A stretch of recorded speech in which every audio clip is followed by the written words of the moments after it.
Hanna cinnirí Eorpacha agus príomhhar Cheanada Justin Trudeau le chéile chearnach Maidan a gCív maidin le seasamh le Uachtaran na Úcráine Volodymyr Zelensky agus a bhain Olena trá ar ómas a léirú acu don níos mó na 46,000 saidir de thut na tíre a fuair bás ó thosaigh mór iondraú na Rúise ar an Úcráin chum an leis 3 bliana ó hain.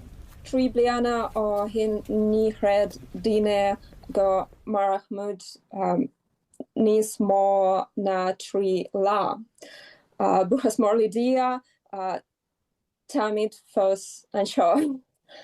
Mana gréad an Trump an is massa do siúd é. Ag cruniú mollaí níos dearnaí díar an Uachtaran Zelensky fáinne tiilú takeíochta ó NATO agus go licí dá hir bheith mar bháil den Aontas Eorpach. Uachtaran crógacht heisi an fód agus caiimiid machna bhíana bhar gacéine caiileach sa cogadh ó fásach seo agus caiimiid clí leis na rialacha idirnáisiúnta cos tugann do rialacha idirnáisiúnta sin cá agus takeíocht doing go léir. Dúirt Taoiseach fásta go gcuirí an tír seo leis an chodú a thugad muid don Úcráin agus go bheith tú pointe bheith ag an tír seo le monitoreachta dhéanú ar thos cogaí ag a thuús san Úcráin ach ní bheith pointe géire le sos cogaí a thocrítear trí idirbhartaíocht a chuine le bhéim tuis go mbeadh bartais imhagartha agus coscacha a gceist le seo dúirte. We will increase punitive sanctions against Russia.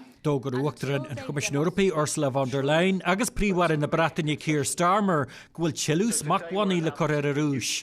Idir dá lein bhótal cóhanal generalta na náisiúntaithe a bhábhar gá rún faoin Úcráin bhí an iomíocht le chéile tróna ceann a bhí réachtaithe ag an Úcráin agus an ceanile ag na Stáit Aontaithe stéad na Stáit Aontaithe sa bháta ar a rún hain nar a rinneú tagart do ionrú na Rúise an i leasaithe a bhí corach chun céin ag tíre Eorpacha.